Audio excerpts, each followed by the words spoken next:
Subscribe করুন Sony ৮, click করুন bell icon.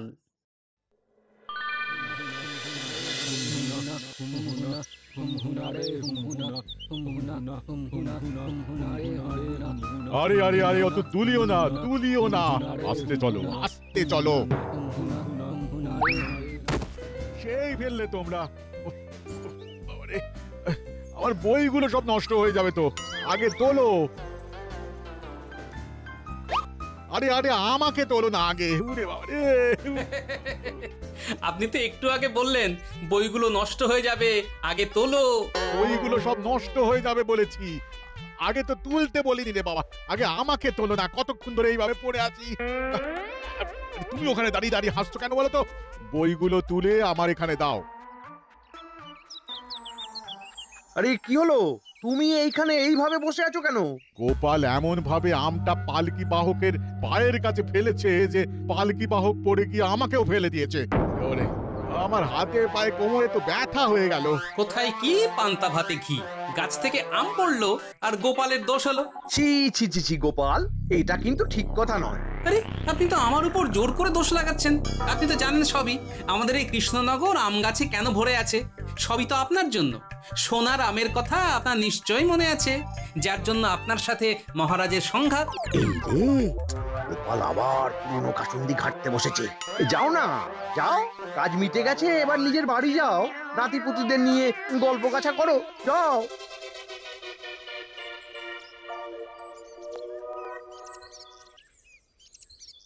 এই এই, তোমরা পালকি তোলো, পালকি তোলো আগে।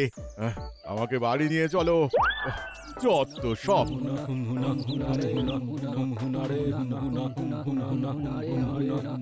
যাই, আমিও বাড়ি যাই, গিন্নি তো আমার পথ চেয়ে বসে আছে।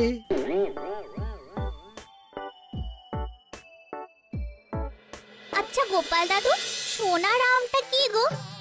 ওই যেটা শুনে রাজ্যদেশে মশাই পালিয়ে গেলেন। ও, তোদের নজরে পড়েছে? বাহ, পড়বে না, আমরা তো তোমারই নাতি। চল চল বাড়ি চল, মুড়ি নারকল খেতে খেতে গল্পটা বলবো, চল।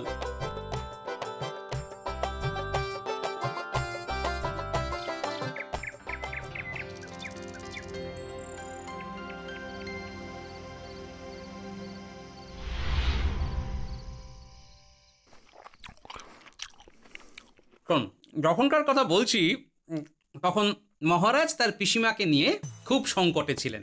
রানীমা আর মহারাজ দিনরাত এক করে তার পিসিমার সেবা করছিলেন। আচ্ছা গোপাল দাদু, ওই পিসিমার কি হয়েছিল? পিসিমার তো খুব বয়স হয়ে গিয়েছিল। খুব বয়স হয়ে গেলে মানুষের শরীরের কলকবজাগুলোতে একেবারে মরচে পড়ে যায়, তখন আর কিছুতেই কিছু হয় না। যাকে আসল ঘটনায় আসি। নারী খুব দুর্বল, অবস্থা সংকটজনক। পিসিমা কি সুস্থ হবেন না? আশা খুব কম। সে কি? হ্যাঁ গোপাল, পিসিমা আমাদের মাঝে আর বেশি দিন নেই। কিছু বলবে পিসিমা? আম আম আম আম, এই পিসিমা কি আম বলছেন? আম কেন বলছেন? পিসিমার শেষ ইচ্ছে। আহ, কিসের শেষ ইচ্ছে? ঠিক করে বলো রাজ্যোতিষী। পিসিমা আম খেতে চান, তার আম খাবার ইচ্ছে হয়েছে। এই অসময়ে আম কোথায় পাওয়া যাবে? আম্মা আম্মা আম্মা। এখন আবার বলছেন আমা? উনি আমা বলেননি, বলতে চাইছেন আম আনো। হ্যাঁ, কিন্তু নো আর বলতে পারছেন না। আমি গণনা করে দেখেছি আর মাত্র কয়েক দিনের অতিথি, সুতরাং ওনার শেষ ইচ্ছে আমাদের রাখতেই হবে। তারপর তারপর কি হলো গোপাল দাদু? পিসিমা আম খেতে পেলেন? গোপাল দাদু, তুমি এমন একটা জায়গায় থামলে না, ভালো লাগে না। বলছি বলো বলো, এই ঘটনাটা তো আমি জানি না। আহা, তুমি জানবে কোথা থেকে? তুমি তো তখন তোমার মায়ের কাছে চলে গেছো আমার সাথে ঝগড়া করে। তোমার রাগ কিন্তু বড় কড়া, বুঝলে? পান থেকে চুন খসলেই ক্ষেপে ওঠো। আহা, কেন পুরনো কাসুন্দি ঘাঁটছো? গোপাল দাদু, পুরনো কাসুন্দি একদম ঘাটবে না, কাসুন্দি পুরনো হলেই তেতো হয়ে যায়, মা বলেছে। ঠিক আছে ঠিক আছে, আর তোদের দিদিমাকে কিচ্ছু বলবো না, শুধু গল্পটা বলবে। সেদিন রাজসভায় হুলুস্থুলু কাণ্ড। মন্ত্রী, আমার পিসিমা আম খেতে চেয়েছেন, ওনার জন্য যেখান থেকে পারো আম নিয়ে এসো। এখন তো আমের সময় নয়, আমরা হবে? হ্যাঁ, আমের বদলে আমরা? এই তুমি কি? কি না মানে আমরার মধ্যে আম শব্দটা আছে তো তাই। সে তো আলুর মধ্যেও আলু বখরা আছে, আলু আর আলু বখরা কি এক? ঠিক বলেছো সভাকবি। মহারাজ মহারাজ পিসিমা আর নেই।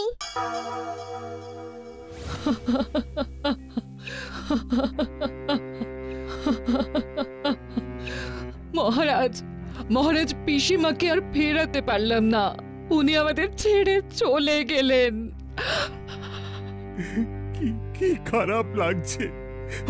আমি রাজা হয়েও পিসিমার শেষ ইচ্ছে রাখতে পারলাম না। মহারাজ, পিসিমার শেষ ইচ্ছে পূরণ হয়নি, এটা কিন্তু খুব খারাপ দিক। কেন? পিসিমার আত্মা শান্তি পাবে না, ওই আমের জন্যেই তিনি ঘুরবেন। তুমি কি বলছো রাজ্যতীষী? আমি ঠিকই বলছি মহারাজ। আচ্ছা, এখন এসব কথা থাক না, আগে আমাদের সবার প্রিয় পিসিমার সৎকার হোক, তারপর এইসব কথা আলোচনা হোক। গোপাল ঠিকই বলেছে রাজ্যতীষী, এখন এইসব কথা থাক। তুমি তো আবার এই আত্মা ঠাত্তা মানো না, তুমি এসব কি বুঝবে? মন্ত্রীমশাই, আত্মা টাত্মা আমি মানি, কিন্তু ঠিক এই মুহূর্তে পিসিমার সৎকারটা খুব জরুরি। হ্যাঁ মন্ত্রী, এই মুহূর্তে এসব কথা থাক। মহারাজ তো বলে দিলেন, তারপর পিসিমার সৎকার হলো।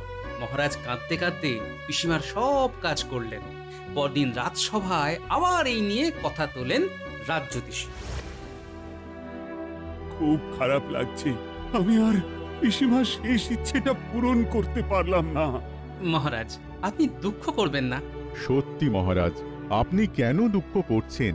একটা নিয়ম আছে, যাতে করে পিসিমার আত্মার শান্তি লাভ হয়। কি নিয়ম? পিসিমার শ্রাদ্ধে আপনি উপযুক্ত সৎ ধার্মিক মানুষদের হাতে একটা করে সোনার আম আর 2টো করে সোনার মোহর দান করলেই পিসিমার আত্মা শান্তি লাভ করবে। আরে, সে তো অনেক খরচ। পিসিমার মৃত্যুকে নিয়ে রাজ্যতীষী তো খেলছেন না, প্রতিবাদ করতেই হবে। মহারাজ, আমার এ নিয়ে কথা আছে। গোপাল, ধর্মকর্মের মধ্যে তুমি না ঢুকলেই ভালো, তোমার কাজ যা তুমি তাই করবে। হ্যাঁ মহারাজ, রাজ্যতীষী যা বলেছেন তা একেবারে ন্যায়সঙ্গত। আর এখানে গোপাল, তুমি না কথা বললেই ভালো হয়। ঠিক আছে, আমি পিসিমার শেষ ইচ্ছে অনুসারে সোনার আম আর 2টি করে মোহর সৎ ধার্মিক মানুষদের দেব। রাজজ্যোতিষীর পুরো বিষয়টাই গোলমেল, সেটা কিছুতেই মহারাজকে বোঝাতে পারলাম না। বেশি বলতে গিয়ে আমি মহারাজের বিরাগ ভাজন হলাম। বিরাগ ভাজন মানে কি গোপাল দাদু? খারাপ হওয়া। বারবার বলতে গিয়ে মহারাজের কাছে খারাপ হলাম। মহারাজ আমাকে একেবারে বারণ করে দিলেন পিসিমার ব্যাপারে আমি যেন কিচ্ছু না বলি। তারপর আর কি, আমার মনের কথা বলার লোক তো 3 জন, বিজ্ঞানী, সভাকবি আর সেনাপতি। আমি তাদের সাথে আলোচনা করি। সেদিন মহারাজের ধমক খেয়ে যখন বাড়ি ফিরছি,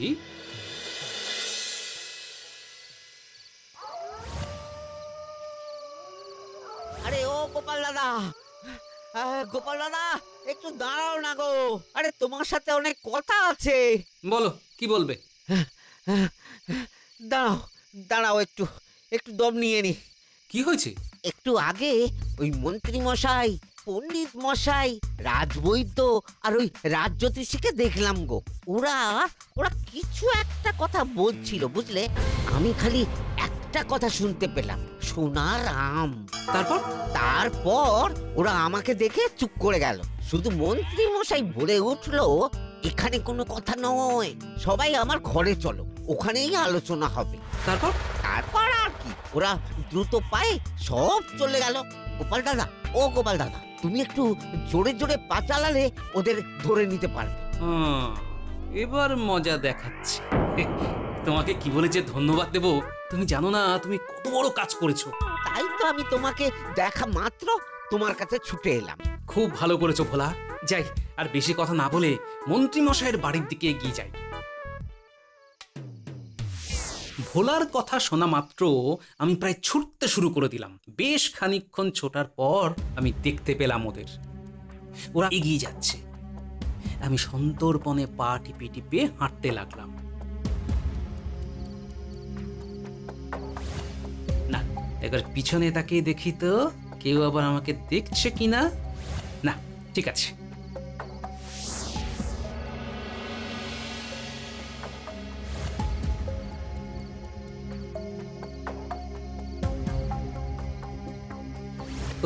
ওই তো ওরা সবাই ঘরের ভেতরে ঢুকে গেল। নাও এবার আমাদের আলোচনা শুরু করো। আমার একটা চিন্তা হচ্ছে মন্ত্রী মশাই, ভোলা কি কিছু শুনে ফেললো? ভোলা শুনে ফেললে ও ঠিক গোপালকে গিয়ে বলবে। না না না না, আমার মনে হয় ভোলা কিছু শোনেনি। তখন তো সবে কথা শুরু করতে যাচ্ছিলাম, ওকে দেখেই তো আমরা আমাদের কথা বন্ধ করে দিলাম। ভোলা শুনলে কিছু যাবে আসবে না, আর ও যদি গোপালকে কিছু বলেও তাতেও আমাদের ভয়ের কিছু নেই, কারণ মহারাজ গোপালকে এই বিষয়ে কথা বলতে নিষেধ করেছে। ও অনেক চেষ্টা করেছিল কিন্তু কিছুই করতে পারলো না, বেচারি। ঠিক আছে রাজ্যতীশী, আমি দেখছি কি করে তোমার নাচন কোদন বন্ধ করা যায়। সোনার আম আর দুটো করে স্বর্ণ মুদ্রা, ব্যাপারটা বেশ ভালো। দেখো আমি যেন আবার বাদ না যাই। আপনি কিভাবে বাদ যাবেন? আপনি তো ধার্মিক। আপনি চিন্তা করবেন না, মহারাজ এখন আমার নিয়ন্ত্রণে। আমি যা নিদান দেব মহারাজ তাই অক্ষরে অক্ষরে পালন করবেন। আপনার নিদান এবার আপনার দিকেই ঘুরবে, তৈরি থাকুন। তারপর কি হলো গো? আরে খুব আকর্ষণীয় জায়গায় এসে থামিয়ে দিলে তো। বলো বলো গোপাল দাদু, থেমো না। আমি দুদিনের জন্য কৃষ্ণনগর থেকে চলে গেলাম। এই কোথায় গেলে? চলে গেলাম মিনুর কাছে। মাথায় এলো একটা জব্বর পরিকল্পনা। রাত্রিবেলা খেতে খেতে জামাইয়ের সাথে চুক্তি করলাম।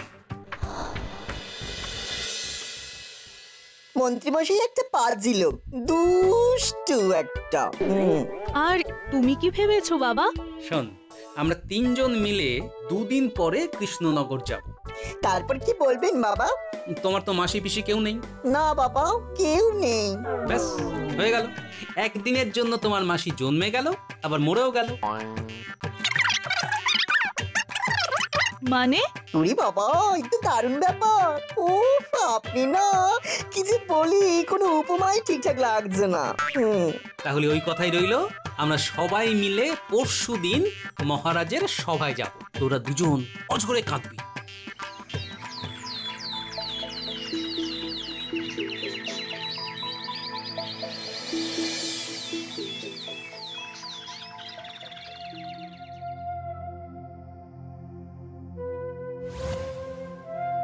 আমার কি সর্বনাশ হলো! আমি এবার কি করব?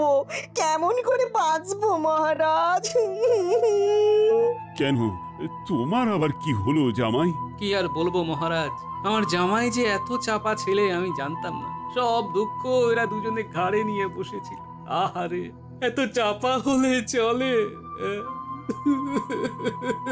কি সর্বনাশ! তোমরা সবাই যদি কাঁদো তাহলে কাজ করব কি করে? কি হয়েছে খুলে বলো, কেন এত দুঃখ? কেন হবে না মহারাজ, বলতে পারেন?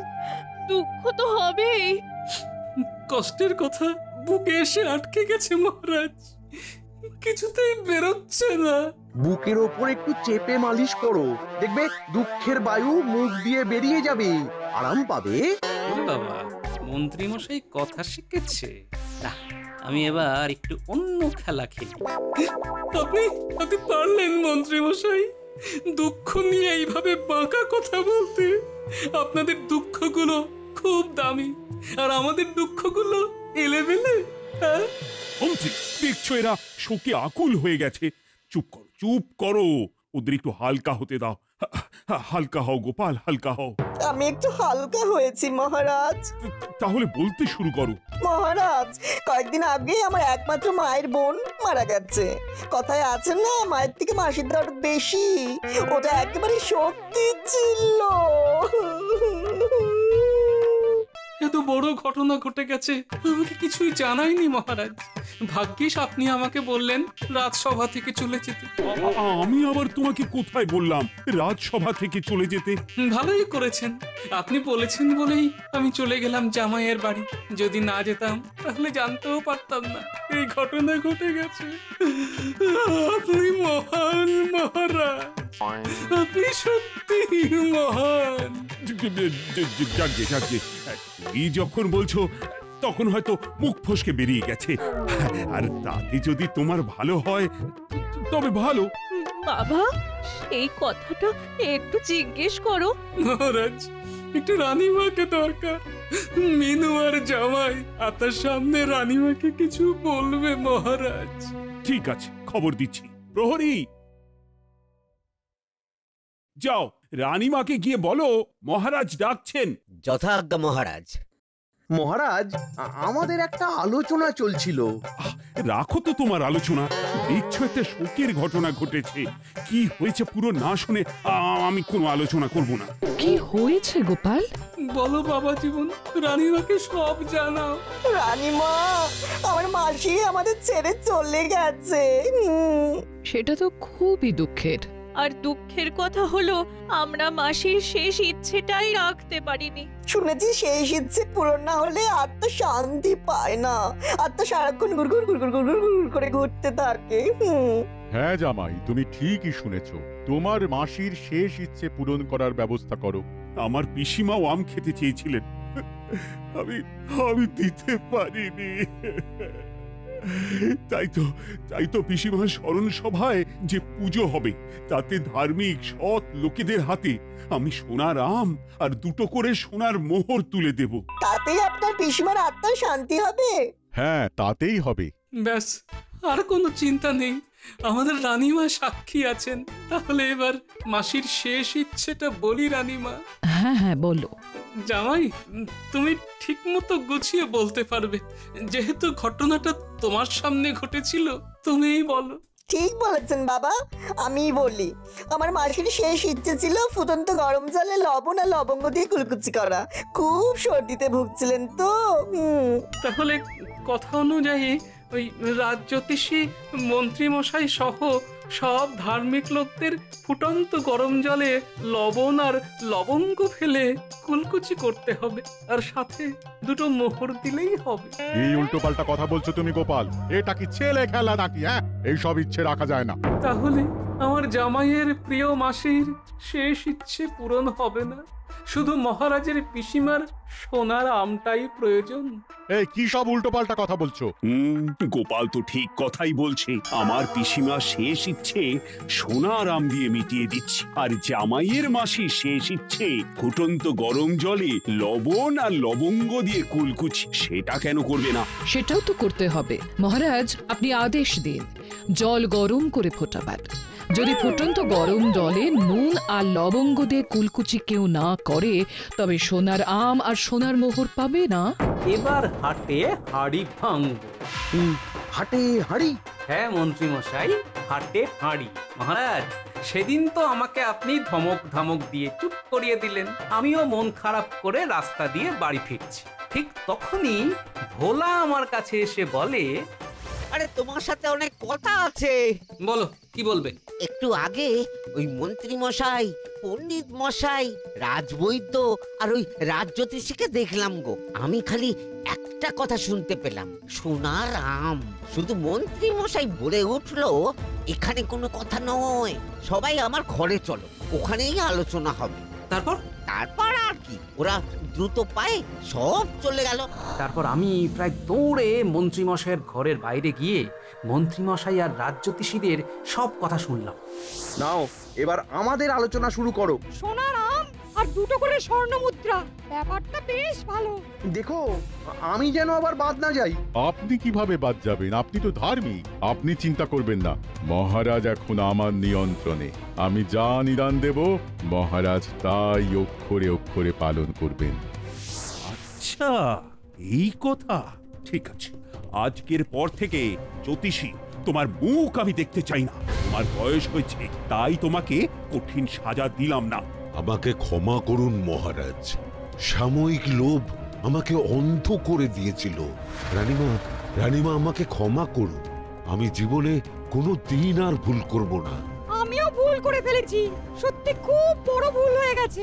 ঠিক আছে, তোমাদের আমি ক্ষমা করলাম। মন্ত্রী, তোমাকে আমি রাজদ্রোহের অপরাধে কারাগারে নিক্ষেপ করলাম। মহারাজ, মহারাজ ক্ষমা, ক্ষমা, ক্ষমা, মহারাজ ক্ষমা, ক্ষমা মহারাজ। না না না না, তোমার কোনো ক্ষমা নেই। আমাকে যে ক্ষমা করতেই হবে মহারাজ। তোমাকে ক্ষমা কেন করব গোপাল? তুমি তো কোনো অপরাধ করোনি। আমি মিথ্যে কথা বলেছি। আসলে জামাইয়ের কোনো মাসি নেই রানীমা। তাই নাকি? সত্যি তুমি পারো বটে। তোমার মিথ্যে এতগুলো মানুষের মনের মধ্যে থেকে সত্যিটাকে কি সুন্দর বার করে দিল। সত্যি সত্যি তুমি অসাধারণ। সত্যি তুমি হয় কে নয় আর নয় কে হয় করতে পারো গো। এর থেকে কি শিক্ষা নিলি তোরা? অতি লোভে তাঁতি নষ্ট।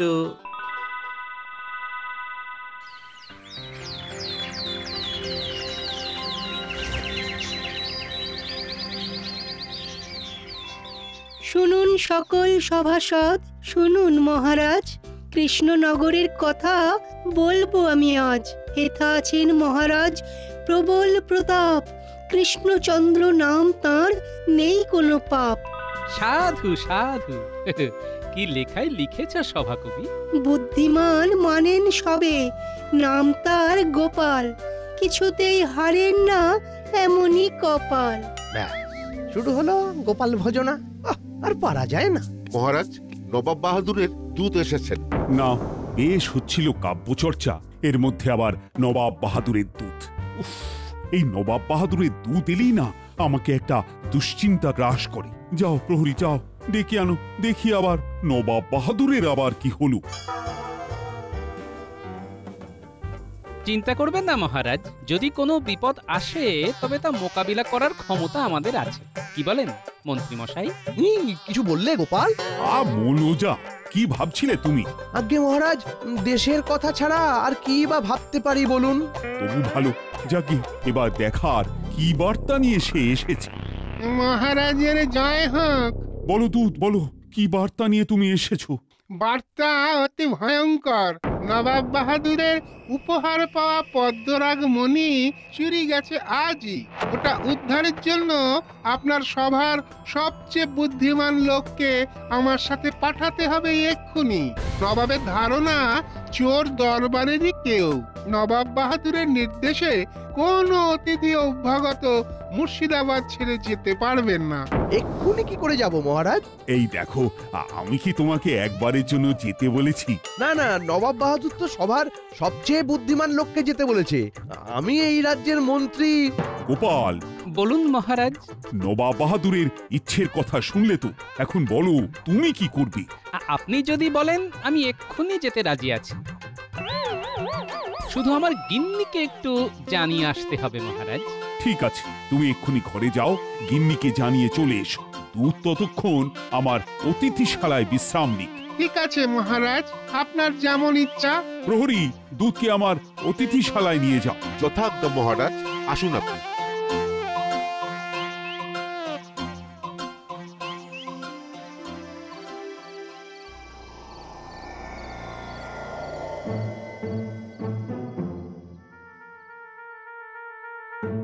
তখন থেকে দেখছি এদিক থেকে ওদিক আর ওদিক থেকে এদিক, কেবল হেঁটে যাচ্ছ হেঁটে যাচ্ছ, বলি হলোটা কি? আচ্ছা গিন্নি, আমাকে দেখে তোমার কি মনে হয় একটু বলো দেখি। কিরকম মানে? কোন দিক দিয়ে? এই সব দিক দিয়ে, মানে রূপ, গুণ। রূপের কথা বলতে পারবো না। কেন বলতে পারবে না কেন? কারণ ওটা নেই বলে। তার মানে আমার রূপ নেই, আমি কদাকার? কদাকার কোথায় বললাম? বললাম তো রূপ নেই। তোমাকে দেখলে কেমন মনে হয় তোমার অম্বল হয়েছে, পেট কিছুতেই পরিষ্কার হচ্ছে না। সেই বিয়ের পর থেকে এক রকমই রয়ে গেলে প্যাকাটের মতো। ও, পুরুষ মানুষের কন্দর্প কান্তি হয়ে কোনো দরকার নেই, বুদ্ধিটা থাকলেই হবে, বুঝলে? সেটাও কি আছে? কি এটাও নেই বলছো? সেটা আছে কি নেই সেটা তুমি বলবে। শোনো, কানে আমার সব আসে। মহারাজ গোপালকে নবাব বাহাদুরের মণি খোঁজার জন্য পাঠিয়েছেন, তোমাকে পাঠাননি। কি ভর্তি খেলে? ভাবছো তো আমার কানে কেমন করে এলো? কে বলেছে? কে বলেছে? তোমাকে কে বলেছে? বলবো কেন? কেন বলবো? কেন বলবো? তোমার খবরি থাকতে পারে আর আমার কোনো খবরি থাকতে পারে না। আমারও খবরি আছে। যাক, শুনে রাখো, তোমার খবরই সঠিক খবর দিতে পারেনি। আমি যেতে চাই। তোর বাবা আর মিথ্যে ঢাকতে যেও না। আমি এতটা জানতে পারলাম আর এইটুকু জানতে পারবো না? নবাব বাহাদুরের দূত কথাটা বলার পর তুমি আগ বাড়িয়ে বললে এক্ষুনি কি করে যাব মহারাজ? তুমি আমার ওপর গোয়েন্দাগিরি করছো? ঠিক আছে, ঠিক আছে, আমি চললাম। যেদিকে দু চোখ যায় আমি চলে যাব।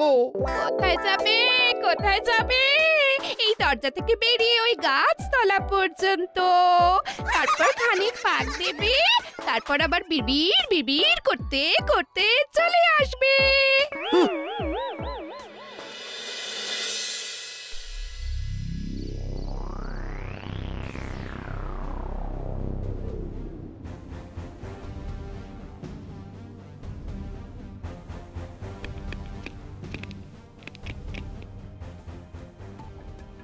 প্রণাম নবাব বাহাদুর। আরে গোপাল জি, উফ, তোমার জন্যই অপেক্ষা করছিলাম। তুমি আমায় বাঁচাও গোপাল। তুমি আমার পদ্মরাগমণি এনে দিতে পারলে তুমি আমার কাছ থেকে যা চাইবে আমি তাই দেবো। পুরো ঘটনাটা আমি একবার শুনতে চাই নবাব বাহাদুর। তুমি আগে আসন গ্রহণ করো, পথশ্রমে ক্লান্ত, একটু বিশ্রাম নাও।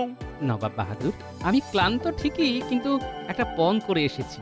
আগে আপনার সমস্যার সমাধান করব, তারপর বিশ্রাম আর জলগ্রহণ করব। আপনি ঘটনাটা বলুন জাহাপনা। ব্যাপারটা তাহলে গোড়া থেকেই বলা যাক। আজ সকালে খাম্বাজ থেকে খাম্বাজ রাজ এসে আমাকে নানান রকমের উপহার আর উপঢৌকন দিয়ে গেল। নবাব বাহাদুরের জয় হোক। আপনার জন্মদিনের উৎসবে আমি আসতে পারিনি, তাই আজ আপনার কাছে কিছু উপহার নিয়ে এলাম। এসো এসো খাম্বাজ রাজ, আসন গ্রহণ করো। আগে আমার উপহার স্বীকার করুন নবাব বাহাদুর। বাহ খাম্বাজ রাজ, করেছো কি? এত উপহার আর উপঢৌকন, আমি খুব খুশি হয়েছি। উজিত, এইসব উপহারের থালা নিয়ে চলো আমার দিওয়ানখানায়। যথা আজ্ঞা নবাব বাহাদুর। উপহার নিয়ে আমার আর খাম্বাজ রাজের কর্মচারীরা চলে গেল আমার দিওয়ানখানায়। তারপর আমি আর খাম্বাজ রাজ কিছুটা সময় একান্তে কথাবার্তা বললাম। তারপর সব মিটে গেলে আমি দিওয়ানখানায় গেলাম। তারপর কি হলো? আমার সাথে তখন ছিল আমার উজির দবির খাস নজির খান। দবির খাস কে নবাব বাহাদুর? আমার খাস লোক। উজির আমার রাজ্য দেখে, দবির খাস নাজির খাঁ আমার সব কিছু দেখে। বুঝলাম। তারপর? সুবহানাল্লাহ সুবহানাল্লাহ, খাম্বাজ রাজ অত্যন্ত দামি একটি উপহার আমাকে দিয়েছে। এই মণি আমি বেগমকে দেব না। এটিকে কি করা যায় উজির? জাহাপানা গলায় ঝুলিয়ে রাখুন মালা করে। মালা করে? বরং আংটি করে। না, আংটিও ভালো লাগবে না, মণিটা বড্ড বড়। জাহাপানা, ওই আপনার মাথার তাজে লাগিয়ে নিন। ঠিক বলেছো, ঠিক বলেছো। বেগম সাহেবা নিজের হাতে তৈরি করে পাঠিয়ে দিয়েছেন জাহাপনা। আপনি খেয়ে নিন এই বাদামের শরবতটা। নবাব তার জন্মদিনে অনেক উপহার পেয়েছে, সে খবর বেগমের কানে গেছে বুঝি? এই নিন জাহাপানা। বহুত খুব। জাহাপানা, আমির এবং ওমরাহ দেখা করতে এসেছেন। হ্যাঁ, আমি ওদের দুজনকে ডেকেছিলাম।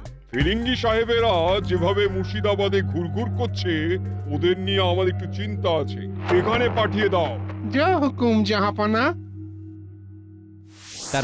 তারপর আমির এবং ওমরাহ এলো। আমি আমার শরবত শেষ করে গেলাসটা নফরের দুহাতে ধরা থালার উপরে রাখলাম। নফর চলে গেল। আমাদের কথাবার্তা শুরু হলো। হঠাৎ আমার নজর গেল সোনার থালার দিকে। আমার পদ্মরাগ কোথায় গেল? আমার পদ্মরাগমণি কোথায় গেল? কোথায়? কে নিয়েছে? কে নিয়েছে বলো? আমি কিন্তু ধরে ধরে সবাইকে কতল করব, তুলে দেবো সবাইকে। বলো, কে কে নিয়েছে আমার পদ্মরাগমণি?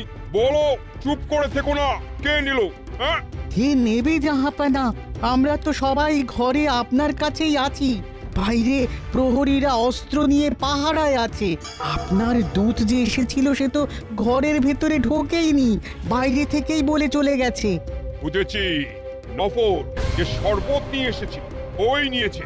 ডাকো তাকে, ডাকো, এক্ষুনি ডাকো। প্রহরী, প্রহরী, যাও যাও, নফরকে এক্ষুনি এখানে নিয়ে এসো। নফরের এত বড় সাহস আমার পদ্মরাগ চুরি করে নেবে, এত বড় সাহস! জাহাপনা, নফর বেশি দূর যেতে পারেনি। ও যাচ্ছিল, আমরা পেছন থেকে ওকে ধরে ফেললাম। আমার পদ্মরাগ মণি কোথায় রেখেছো? আমি কিছু জানি না জাহাপনা, আমি গরিব লোক, আমি ওই মণি নিয়ে কি করব? মণি চুরি করে এই মুর্শিদাবাদ থেকে পালাবে, তারপর ওটাকে বিক্রি করে ধনী হয়ে যাবে ভেবেছো? আলাম্পানা, আমি বেকসুর, আমি নির্দোষ। আমি জাহাপনার নিমক খেয়েছি, নিমক হারামি করব না আলাম্পানা। আমি এখান থেকেই বলে দিতে পারি নবাব বাহাদুর, আপনার নফর নির্দোষ। যুগ যুগ ধরে এটাই হয়ে এসেছে, যত সন্দেহ গরিব গুরবদের উপর। আর তা যাক, শুনি তারপর কি হলো?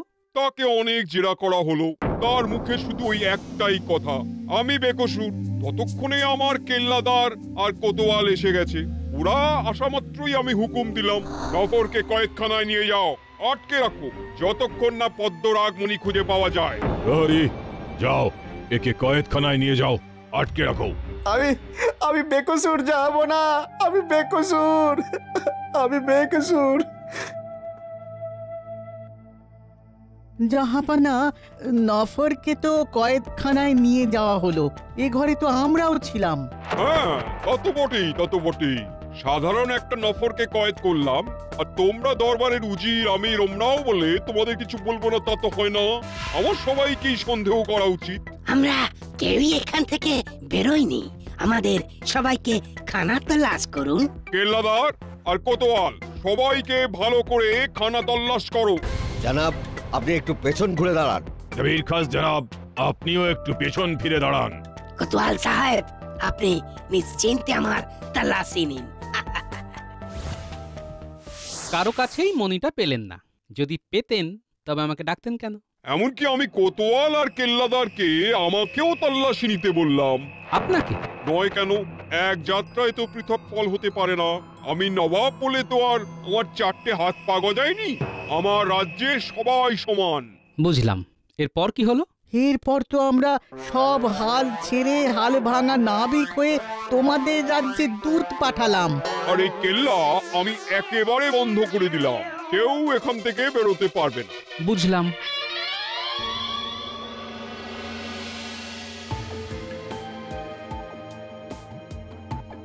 কেন এত চিন্তা করছেন মহারাজ? আপনার গোপালের উপর ভরসা নেই নাকি? নিশ্চয়ই আছে, কিন্তু গোপাল তো আর গোয়েন্দা নয়। কিন্তু বুদ্ধিমান, বুদ্ধিতেই সিদ্ধি।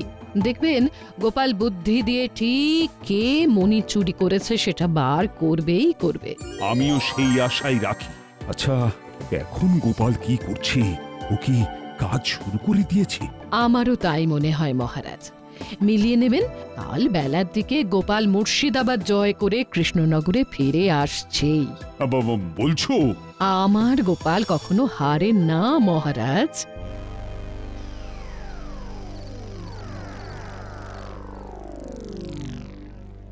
আচ্ছা উজির, নবাব বাহাদুর এই সিংহাসনের কাছে দাঁড়িয়েছিলেন, আর এইখানে থালাটা রাখা ছিল। আপনি নবাব বাহাদুরের কোন দিকে দাঁড়িয়েছিলেন? আমি ডান দিকে, আর দবির খাস বাম দিকে দাঁড়িয়েছিল। ঠিক আছে। আচ্ছা উজির, আপনি কোতোয়ালকে একবার পাঠিয়ে দিন, আগে কোতোয়ালের সাথে একটু কথা বলবো। ঠিক আছে। আপনি এখন এখান থেকে যান, আমি একান্তে সবার সাথে কথা বলবো। ঠিক আছে গোপাল, তুমি তোমার মতো তদন্ত করো, মণিচোরকে খুঁজে বার করতেই হবে।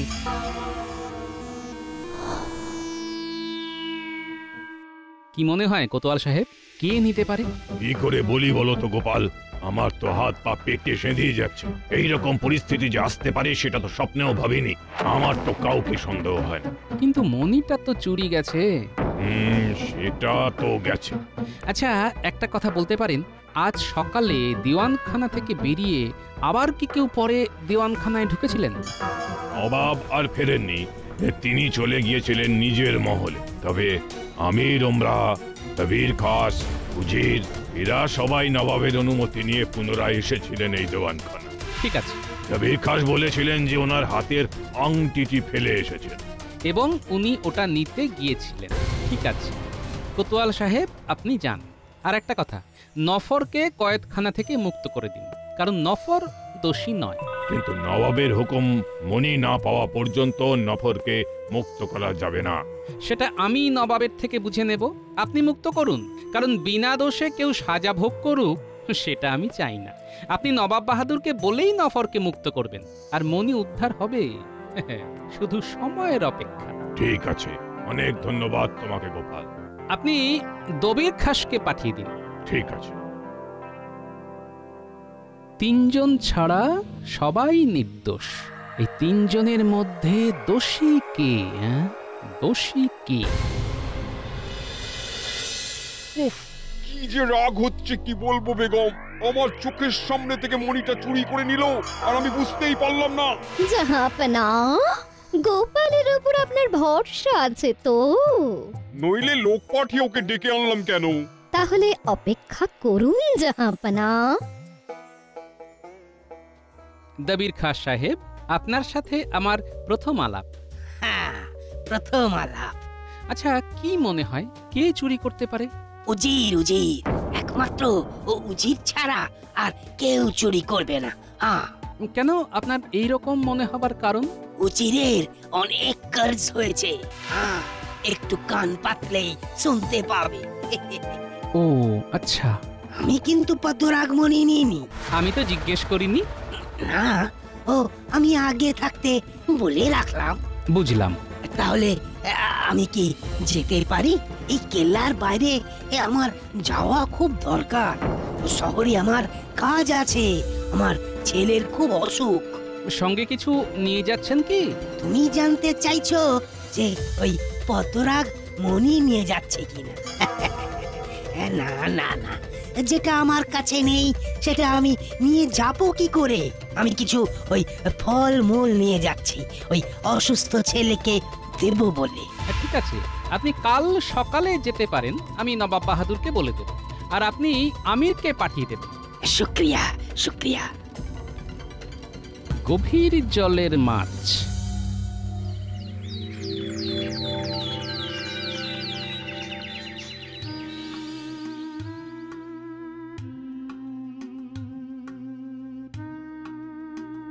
গোপাল, তুমি কি বুঝলে? আমি কি আমার পদ্মরাগমণি ফিরে পাবো? অবশ্যই নবাব বাহাদুর, এক্ষুনি ফিরে পাবেন। তবে চোর কে তা বলবো না। কেন গোপাল? কি হবে চোর কে জেনে? চোর কিন্তু স্বভাব বা অভাবে চুরি করেনি, নেহাতি লোভে পড়ে চুরি করেছিল। পরে নিজের উপর ধিক্কার আসে এবং সেটা আমার কাছে স্বীকার করে। ঠিক আছে, কে চুরি করেছে আমি জানতে চাইবো না, কিন্তু পদ্মরাগমণিটা দেখতে চাই। ওটা আপনি এক্ষুনি দেখতে পাবেন। প্রহরী, যারা যারা কেল্লা থেকে বেরিয়ে যাবার জন্য বলেছিল তাদের জিনিসপত্রগুলো নবাব বাহাদুরকে একবার দেখাতে হবে। তুমি তো অবাক করলে। আমিও চাই না যে আপনি কাউকে সন্দেহ করুন। কিন্তু চোরকে জানতে পারবো না, সে কি ভালো দেখায় গোপাল? সে যদি আবার চুরি করে? সে আর চুরি করবে না নবাব বাহাদুর, কারণ সে আর মুর্শিদাবাদে থাকবেই না। এই দুটো থালা, এর একটার মধ্যে আপনার পদ্মরাগ মণি আছে। এই থালাতে আছে ফল, আর এই থালাতে এই তো আমার পদ্মরাগমণি। ধন্য ধন্য গোপাল, তোমাকে আমি উপহারে ভরিয়ে দেবো। বলো তুমি কি চাও? আগে আপনি আমার কৃষ্ণনগরের এবারে রাজস্ব মাফ করে দিন জাহাপনা। ঠিক আছে তাই হবে। তবু তোমার ঋণ আমি শোধ করতে পারবো না গোপাল।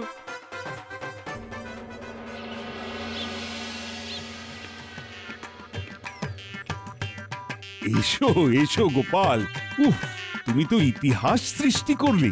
নাও এবার বলো কিভাবে ধরলে চোর? বলো বলো বলো শুনি তোমার সফল গোয়েন্দাগিরির কথা। আচ্ছা, চোর কি করে ধরলি, তাও এক রাতে? আমার প্রথম থেকেই সন্দেহ ছিল একজনের উপর, তাই আমি ওর ওপর থেকে নজর হাঁটাইনি। ওকে আমার প্রথম সন্দেহ হয় একটা কথায়, আমি কিচ্ছু জানতে চাইনি, কিন্তু তবুও আমি ঘরে ঢুকতেই প্রথমেই আমাকে বলে আমি চুরি করিনি। বাহ বাহ, বেশ রোমাঞ্চকর বিষয় তো। আমার সন্দেহ হবার আরেকটি কারণ হলো, আমি জানতে পারি যে নবাব বাহাদুর যখন শরবতের গেলাস তুলতে যান, তখন ওই লোকটা ঝুঁকে পড়ে থালা থেকে গেলাসটা তুলে নবাব বাহাদুরের হাতে দেন, আর তখনই উনি মণিটা হাত সাফাই করে নেন। বাবা রে, খুব প্রখর পর্যবেক্ষণ না থাকলে এটা সম্ভব হতো না। নবাব বাহাদুর ওই দিওয়ানখানা থেকে বেরিয়ে যাবার পর যারা আবার গিয়েছিলেন তাদের মধ্যে এই লোকটিও ছিল। সে দ্বিতীয়বার ওখানে পদ্মরাগ মণিটা চুরি করে যেখানে রেখেছিলেন সেখান থেকে নিজের কাছে আনতে গিয়েছিলেন। গোপালের সিদ্ধিতে আমার এত জ্বলন হচ্ছে কেন? আমি প্রথমবার ওনাকে কিচ্ছু বুঝতে দিইনি, পরে দ্বিতীয়বার ওনাকে আবার ডাকি। উনি এলেন, মনে মনে খুব বিরক্ত।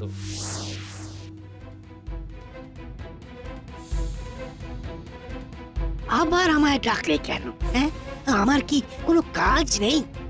সরাসরি বলি, মণিটা আমার হাতে দিয়ে দিন, কেউ জানবে না। ভুল করছো গোপাল, আমি কিন্তু মণিটা নিইনি। আমি নবাব বাহাদুরের সাথে কথা বলে নিয়েছি, দোষী দোষ স্বীকার করলে নবাব বাহাদুর কিচ্ছু বলবেন না। আর তার চেয়েও বড় কথা, আমি নবাব বাহাদুরকে জানাবই না। আর যদি আপনি আমার কাছে স্বীকার না করেন, তাহলে খুব কড়া খানা তল্লাশির মুখে পড়তে হবে, কিন্তু আর আপনার ব্যাপার। দাঁড়াও গোপাল, দাঁড়াও। ব্যাস, এক হুমকিতেই বাজিমাত। ভাগ্যে গোপাল ছিল। ভাগ্যে গোপাল হেথায় ছিল, তাই চোর পড়েছে ধরা। দবির খাস পালিয়ে গেল, কাটলো দেশের ফোঁড়া। দূর হত ছাড়া। For more updates, subscribe to our channel, click the show links and enjoy watching the videos.